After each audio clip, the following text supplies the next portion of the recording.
Hi, it's Corey. Welcome to the See Jane Build podcast. Today we are talking to Aimee, whose last name is being withheld to protect the innocent. And we're going to talk about her home renovation journey, which is in its infancy, like so many other people. It's hard to get going. It's hard to start a renovation. So, Aimee, welcome to the podcast. Thank you. So let's start with some easy things. How long have you lived in your house? We moved into our house in August 2014. So somehow it's already been, almost 8.5 years. And when you looked at your house and when you went to move in, did you think, oh, this is great, we don't need to make any changes? Did you think, oh, maybe we'll tweak a little bit? Or going in, did you think, oh, this is, we're going to need to do a lot of work, but let's move in and live here and then see what we're going to do? It was kind of a hybrid of those. We did a little bit of light work before we even moved in. We found a contractor who did put in new floors, actually kind of knocked down part of a wall, and put in like a gas fireplace. So little things like that, new light fixtures, new window shades. And it made a big difference. It felt kind of like spiffed up a little bit, but it was clear that the house needed some love and care. We just weren't ready at that time to take on the bigger project. And we actually bought this home from a couple who had gone through the process of getting their plans approved by the Kent Woodlands Property Association. And they were pretty far along the process with an architect, but before actually breaking ground, they got a little, I think, nervous about the extent of the work because they were planning pretty close to a teardown. And they found a house in Ross and they moved. So I think they did what so many people do and avoided the pain of a remodel for finding, a house that was more what they were looking for. Yeah, a lot of people do that. And I should point out that you mentioned Kent Woodlands. Aimee is my neighbor. And in our neighborhood, there's also a homeowners association, like a lot of people have, where you have to jump through their hoops before you can jump through the county hoops to get your permit of, doing things. And a lot of times the homeowners associations are actually stricter because they take into account impact on neighbors and on the neighborhood in a way sometimes that the counties don't necessarily care about, for better or for worse. And in both ways, I could probably do a whole 10 episode podcast on the pros and cons of homeowners association, but we'll save that for another day. So you moved in 2014. You knew you were going to have to do something. At what point did you guys start to think, okay, I think maybe the time is getting close? And when you got to that point, was it sort of the things that you thought were wrong and that you wanted to change, or having lived in it for several years, you were like, okay, wait, I'm going to do something, like, this is really not what's not working? And I do want to talk about what's not working, but first, how do you kind of come to that place? So there were a few things about the house that we knew from the beginning needed to be fixed and improved for us to be here long term. And those are still on the list. However, we've been here. We thought we were on like a 2 to 3 year runway to starting a project. It's 8 years later, and 2 to 3 times 2. Yeah. So kids, I'm going to interrupt you for a second. So you have twins. Yeah. Your kids were really young when you moved in. Yeah. I mean, I don't really know what we were thinking, that we had 3-year-old twins when we moved in. Like, I don't know who we thought we were, that we both worked, that we would have the energy to do the kind of remodel we thought we were going to do just 2 years later. And so honestly, for the next several years, we just were living life and parenting and working. And as, life progressed, things were breaking around the house. We discovered one of the doors doesn't actually open to the backyard. It's just the framing has completely I don't know, shifted and settled and it will not open. And so, many things like that. I don't know if it's helpful for me to describe, but we have quite a list. Many of those are not like the fun things that you want to fix in a house or change. And we just kept adding them to the list. It's like, well, we don't want to throw money at that fence that's falling down because we need this big, much bigger landscaping project. So what if the fence would, yes, that's the fence, Corey, that my dog escapes through multiple times a week. The dog escapes and likes to run across the road to my house to try and see my dog. So if you're wondering, we've been thinking, we don't want to throw too much money at something. How can we do kind of a slapdash thing that will prevent something from falling down in the short term, but not do, the real quality work that we know we want to do? Of course, so many people feel that, right? You're like, I can't, it's like pulling the thread. If you do this one thing, yeah, you could do it, but really you need to do all this stuff. And so you want to wait for everything at once. And plus, especially if it's not a new build, once you start, there's going to be some other surprises. I mean, there's no doubt about that. So I hear you, right? You don't want to fix things that aren't absolutely necessary until you can do the big thing. That was our thought. Yeah. But so you've been on the precipice, I guess, of the big thing for a while now. Yeah. So you finally kind of got to that point where you were ready. Yeah. And I will blame COVID a little bit. Sure. Before COVID, we met with, we had a friend who used a contractor who he really liked, and we liked the job he did on his house. And so we spoke to him, and he kind of walked around and gave us some thoughts and ideas. But I honestly can't remember what. Oh, I think we spoke to him and then one other who was sort of pretty high end, who our realtor had recommended. He came out, and this is kind of a recurring theme where he came out and gave us a ballpark estimate that totally floored us. And we were like, oh, no. We can't do that. And so we just kind of sat on our heels for a while. And then COVID happened. And actually, sometime, I think in one of, maybe a year on in COVID, when we could actually have somebody come over and walk through the house, we met with two architects who walked around our house. Three architects who walked around the house. And two of the three got really excited and clearly saw the potential and saw it as, you've really got to do a tear down, because you can't touch all the things you want to touch and not just, do a bigger job. It's going to cost you as much anyway. At least that was how they saw it. And because it's true that we had grand ideas for sort of what this house could be, and we would love to make that happen. But once we got real with a couple of architects on the numbers, it was shocking.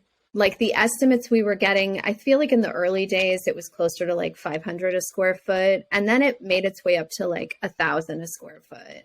And we're just like, what are we doing? Why don't we just go buy a house? Like we talked about before. Right.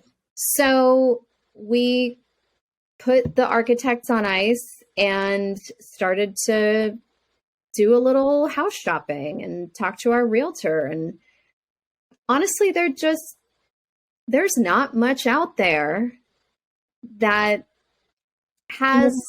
Yeah. You're also now in present day right back at a place where it's going to be more expensive to buy than to renovate because interest rates keep going up. Mortgage rates keep going up. Well, yeah, that's for sure.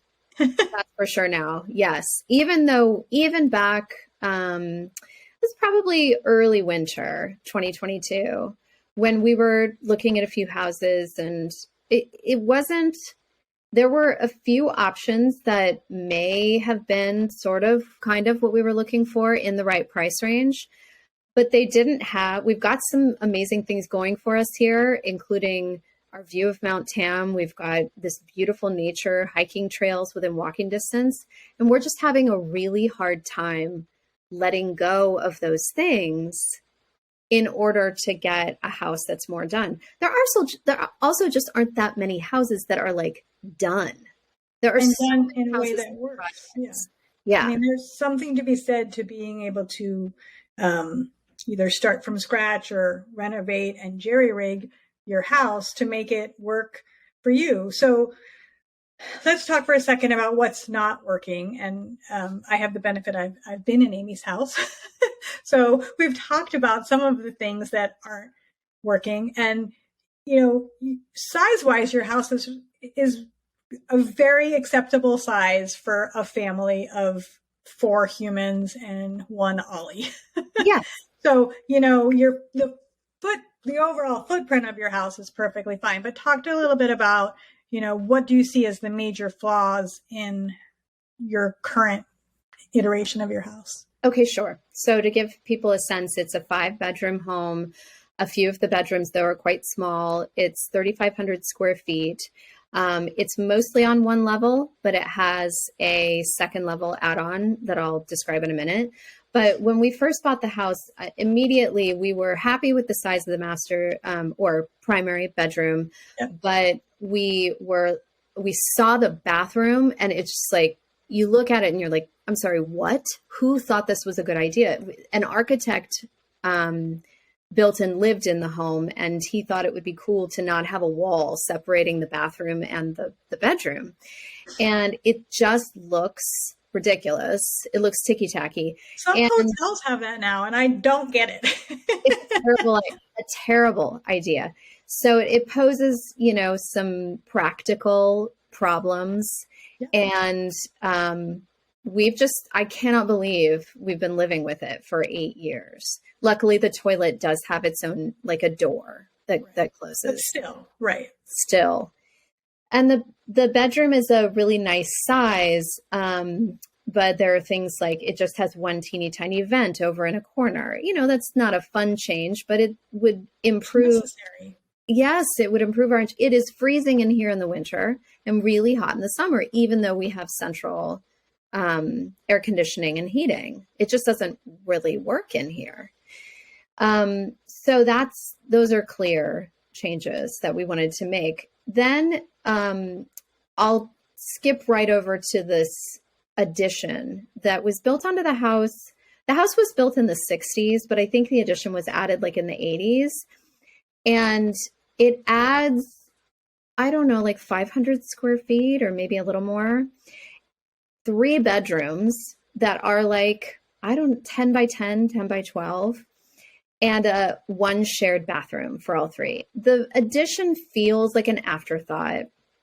Thin wall, you know, thin doors, not very good insulation, so sound carries, and low ceilings.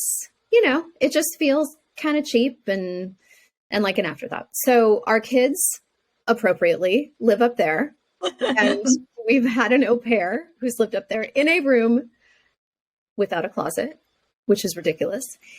And so what we would love to do is to redo that space in a way. I mean, we've talked about tearing it down and rebuilding, but have crossed that off the list just because the cost would be prohibitive. So give it a facelift, you know, make it, we've requested proposals from architects to maybe turn the 3 bedrooms into 2 bedrooms. Let's explore that. And maybe add a bathroom up there. So some sort of improvement to that space, because our kids are 11 now and they're going to need more space. Okay. And then And then there's kind of the communal area. This house has a gigantic living room that is used the least out of all the areas of the house, but it's got really awesomely high ceiling, big wall of windows that needs to be replaced, and that'll cost a pretty penny. And the living room, there's no TV in there. It's really just sort of a more formal sitting room, I guess. And it doesn't make sense for that place to be taking up such prime real estate in this house. So many people have that issue where you have a room in your house that basically is wasted space. Yeah. And especially because I know you're about to talk about your other pieces of your house that are sort of a little too small in relation to the fact that you have this giant living room. Yeah. But it is a very common problem that you have these rooms that just don't get used and don't fit in anymore. I mean, I have a living room that barely gets used too, because, it's not where we all congregate. And it's hard to sort of figure out, well, like, how can I maximize the use of this space? But anyway, so keep going. You're right. Your living room just is like a run through for the kids and the dog. Right.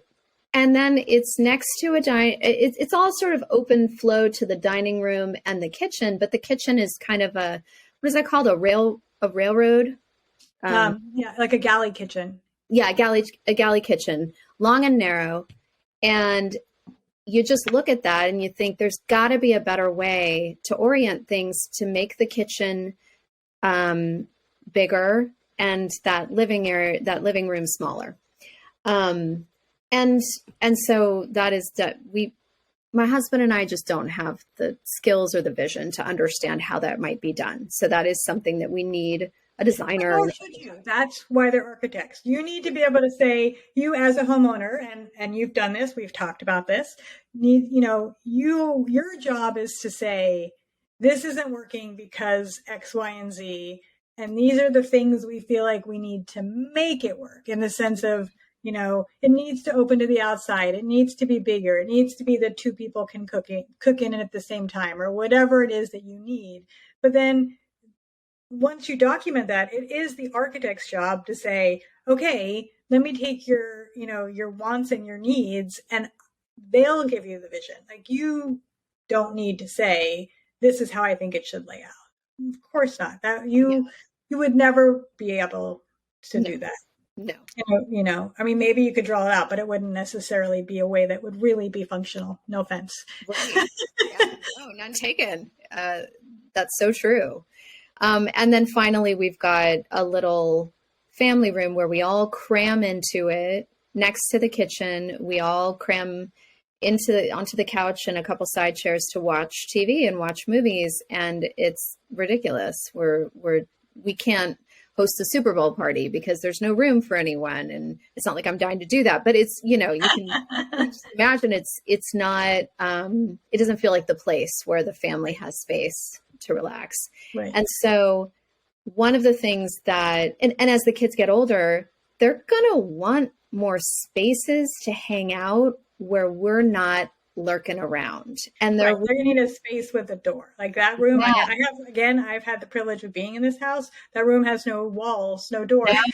So kids are not getting any privacy. And then the adults aren't getting any privacy from the kids. It works both ways. Yeah, so true.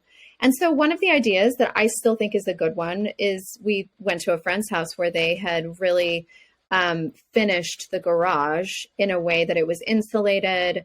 They put a couch in there with video games, ping pong table. It was a hangout space for their kids. And we thought, currently we don't put our cars in the garage anyway, mostly because it's like a heap of junk in there.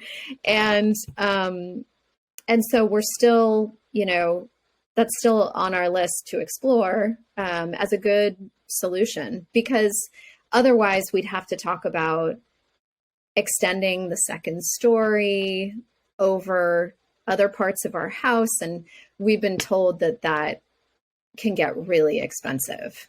Yeah. I mean, sadly, everything is expensive, but you're right. I think a garage is a great potential solution. it doesn't solve your other problems of your too big of a living room. Although I'm thinking for a Super Bowl party, we just wheel in a TV to the living room and we'll be set. Because that living room can hold a lot of us, a Yeah. lot of people. You notice how I've now invited myself to the Super Bowl And party. you are invited. Yes. So, you know, all of these are very like so many people do this. Like they're like, we've got to do it. They go a few steps far, they talk to people, and then they kind of take a step back.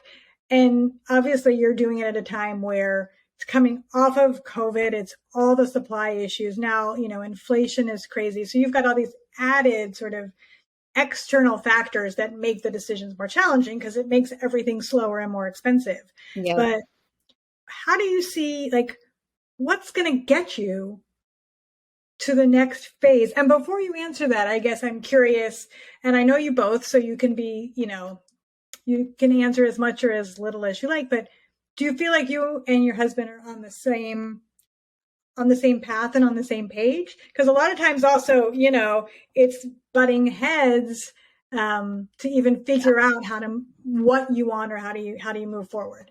Yeah. Okay, so I'm going to take the latter part first. Yeah. Kevin and I are generally on the same page about just at a values level, which is probably how we're, married. But we definitely are not always in sync with how we feel in a given day about this project. There are times when Kevin will come over to me and be like, okay, I've been thinking about this. Let's just do it. Let's just do everything we wanted to do. This is important. We're going to live here for 20 more years. And we don't want to just half-ass it, and I'm like, oh, okay. But then a couple weeks later, I don't know, the economy tanks. And it's like, okay, you know what? I think we can be happy with just a mild remodel, just make it easier to live here. And so before you actually, I think, sign on to anything, it is really easy to be able to imagine a couple of different scenarios and start to go with that narrative. Kevin does that a little bit more than I do. And that's just because of our personalities. And I'm just like, I can kind of go with the flow more. And I don't have super strong opinions because I can, it's crazy what I can put up with. Like I put up with a broken iPhone for like a year before I got it fixed. It's just, so I guess that's kind of how we work together. I will also say that, and I don't know if this was going to be a later question, but it helped us immensely to get on the same page by sitting down and creating a Google Doc and creating our list of wants and needs, which we were really encouraged to do by a couple of people, including you. And it was essential because you've got all these ideas ping-ponging around your head. And it's really hard for an architect or a contractor to help you if you're not being clear about what it is you want. Absolutely. We've talked about this, that I think everyone needs to create a kind of a creative brief or some kind of document that says, like, these are the problems we're trying to solve, and these are the things we definitely need and definitely want in our new place. Otherwise, you're right. The architect, they can't read your mind.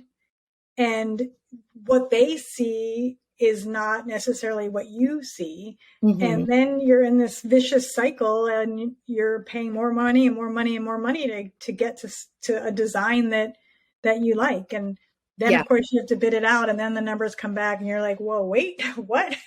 Right. Yeah, totally. Yeah. And that process of talking about what was on our list, it allowed us to work through some of the disagreements, some of the areas where we don't see eye to eye. But I'm positive there will be more to come. It was just a good starting place for us to try to get aligned. Yeah. And so where are you now? Are you thinking, yeah, we're going to move, we're going to remodel, we're going to try and go in both directions at once? So we're thinking right now, we're not looking at other houses. We are. There's one next door to you, just FYI. Yeah, that's not going to Well, happen. just for our audience, I will say the one next door to her. I mean, you'd have to win the $1 billion Powerball to be able to afford. So, a total joke. Yeah, yeah, not happening. So we are definitely looking at remodeling, and um, we have a sort of an idea about some time. I'm about to start a new job. I will be working only part time. I think we don't have.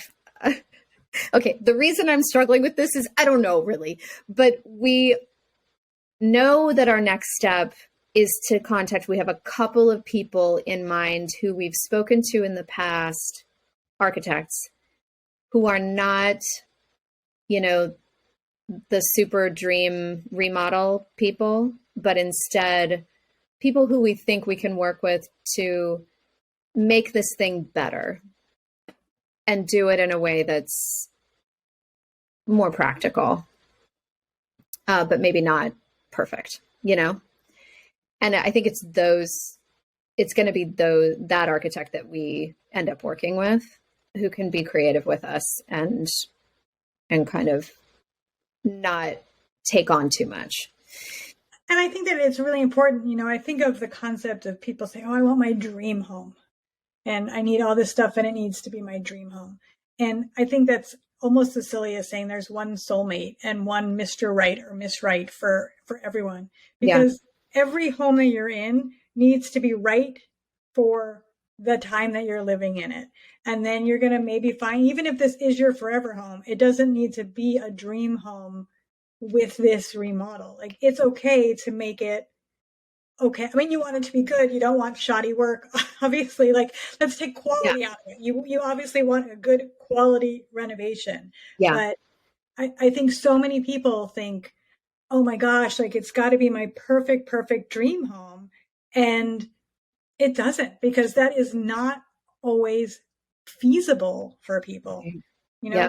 It's expensive. I mean, and it gets harder and harder to achieve that in these times that we're living in now. Yeah.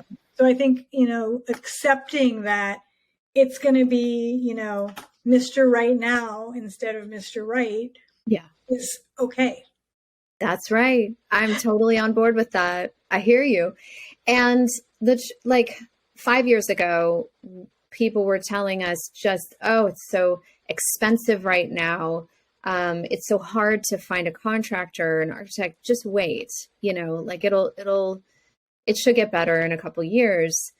And it doesn't get cheaper or easier. Well, and from a contractor standpoint, like the contractor's never going to get cheaper. Like what and the architect's never going to get cheaper. What they do is what they do, and they charge what they charge. It's the goods that is going to fluctuate, and as we've all learned the past several years, they're always going to go up, they're always going to go down, and so you just have to get yourself in a place where you're like, okay, we're going to pull the trigger now, and this is going to be our budget, and we're going to figure out what we can do within that budget. And having the list of wants and needs helps you sort of prioritize what you do to make it, Mr. Right now, without skimping on quality. Right, exactly. And I've done a lot of thinking about why is it each step that we need to take in moving forward is fairly straightforward. I mean, at this stage, I have a couple of people that I know I need to call and bring them back over and have another conversation about this project. That's not that hard. I think it's just that it always feels like there's something more pressing and a little bit less scary to deal with. I mean, this is incredibly expensive. Like, this is going to be the biggest, one of the biggest expenses you'll ever make in your life. Right. Aside from You're price. trusting strangers with your money. Yeah. Yeah. I mean, I can't think of anything more stressful. It actually, I think, is probably more stressful than just buying a house, because when you buy a house, yes, it's a ton of money, but you are seeing what you're getting in a way that you are not when you're embarking on a remodel or a build. So That's yes, right. it's extremely stressful. But once you start, that's hopefully you can put systems and processes in place to make the ongoing stress less stressful. But Yeah. right, there's no doubt that starting is Yeah. hard.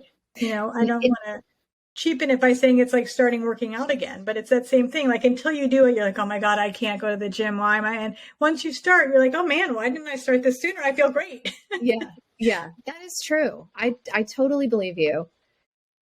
I think it doesn't help too that there are so many stories that you hear from people about how difficult this is. And even though they typically end up with a result that they're pretty happy with, but the process, there's a story everywhere you look about some sort of terrible relationship or some mistake or some frustration. And so you just have to, you're charging ahead into something that you may have one of those stories to share. That's true. But the more prepared you can be, and you're going to have it easy because I live across the street from you, but the easier you can be really to mitigate some of those issues, and how you choose your contractor and what decisions have been made before you get a bid from a contractor.